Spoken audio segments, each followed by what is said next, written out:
ओम शांति। 28 अप्रैल 2023 की साकार मुरली से होमवर्क। आज की मुरली से हम लक्ष्य लेंगे बेहद के बाप से विश्व के मालिक बनने का वर्षा लेना है। इसके लिए संपूर्ण निर्विकारी बनना है। संपूर्ण निर्विकारी बनने की विधि है देह के संबंध और पुरानी दुनिया से उपराम रहकर योग बल जमा करना। देह से उपराम रहने की विधि आज की मुरली में बाबा ने बताई। देही अभिमानी बनो, अशरीरी का अभ्यास करो, क्योंकि अभी हम अशरीरी बनकर अपने स्वीट होम जाएंगे, फिर राजाई में आकर के राज्य भाग्य लेंगे, अर्थात 21 जन्मों का सुख भोगेंगे। इसके लिए देही अभिमानी बनने के लिए अभ्यास करना होगा कि मैं आत्मा हूँ, ये शरीर पुरानी जुत्ती है, ये शरीर किसी काम का नहीं है। अब मुझे अपनी स्वीट होम जाना है, बाप के पास। इस पुराने शरीर से कोई लगाव नहीं रखना है, कोई आकर्षण नहीं रखना है। योग में रहकर मुझे पावन बनना है।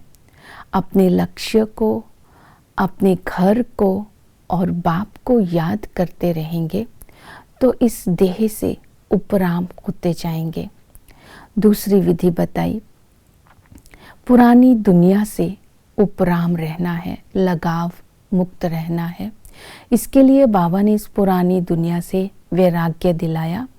इस समय ये सारी पुरानी दुनिया कब्र स्थान है, इसके सारे मनुष्य कब्र दाखिल है। इस पुरानी दुनिया का विनाश होना है।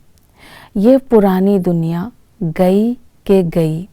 तो बाबा ने कहा कि इस पुरानी दुनिया में इस समय हम 2 घड़ी के, ये समझना है हम 1-2 घड़ी के मेहमान हैं। तो जब हम अपने को मेहमान समझेंगे, इस दुनिया को गेस्ट हाउस समझेंगे, तो इस दुनिया से कोई लगाव नहीं रहेगा, बुद्धि उपराम रहेगी। तो अपनी बुद्धि में नई दुनिया को याद करना है। जो नई दुनिया है उसमें 5 तत्व सतो प्रधान होंगे, दैवी गुण होंगे, देवताई संस्कार होंगे, किसी भी प्रकार का कोई विकार नहीं होगा, कंचन काया होगी, कोई रोग नहीं होगा। 5 तत्व सतो प्रधान होते तो हम हर प्रकार का सुख भोगेंगे। इस पुरानी दुनिया में जो सुख है, ये सुख तो एक तिलस्म की तरह है, थोड़ी देर का माया का भपका है। वो जो सुख है वो हमारा सदा काल का सुख होगा, 21 जन्मों का सुख होगा।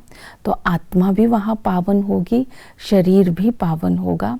तो इसी तरह आज नई दुनिया को याद करना है और पुरानी दुनिया से अपनी बुद्धि योग को हटाना है। संबंधों से उपराम होने के लिए आज सारा दिन ये स्मृति में रखना है कि हम ब्राह्मण कुलभूषण हैं। तो जब हम अपने नए जन्म को, नए संस्कारों को, नए संबंधों को याद रखेंगे तो आत्मा पावन बनती जाएगी। इस समय हम ब्राह्मण जो है अपने संस्कारों को, विशेषताओं को स्मृति में रखकर उनको जीवन में धारण कर बाप का मददगार बनेंगे। जैसे ब्राह्मण उसे कहते हैं जो ईमानदार होता है, वफादार होता है, पक्के निश्चय बुद्धि होते हैं, जिनकी स्थिति अचल अडोल रहती है। ये सारा दिन ड्रामा का राज बुद्धि में रहता है कि जो हो रहा है नथिंग न्यू। तो ड्रामा का राज बुद्धि में होने के कारण स्थिति अचल अडोल रहती है। तो ऐसे ब्राह्मण निश्चय बुद्धि बन करके बाबा की सेवा के मददगार बनते हैं। तो योग बल को जमा करने के लिए आज ये स्वमान में रहना है। मैं मास्टर सर्वशक्तिमान हूँ, सर्वशक्तिमान की किरणें मेरे ऊपर आ रही हैं, जिससे मैं 5 विकारों के ऊपर विजय प्राप्त कर रहा हूँ। दूसरा ये स्वमान रखना है कि मैं शांति का अवतार हूँ। जो भी आत्मा मेरे संपर्क में आती हैं वो शांति की किरणों की अनुभूति कर रही हैं। तो स्वयं भी शांत रहना है तो औरों को भी शांति की अनुभूति करानी है। तो सारा दिन बाबा को अपना कंपेनियन बनाकर रखना है। बाबा मेरा साथी है। बाबा इस संगम पर मुझे स्वर्ग के वर्षे के लायक बना रहा है और इस समय जो भी संबंध है मेरे बाबा के साथ है। तो इसी तरह इस पुरानी दुनिया से उपराम होकर संपूर्ण निर्विकारी बनकर विश्व का मालिक बनने वाले हैं। इस नशे में सारा दिन रहना है। ओम शांति।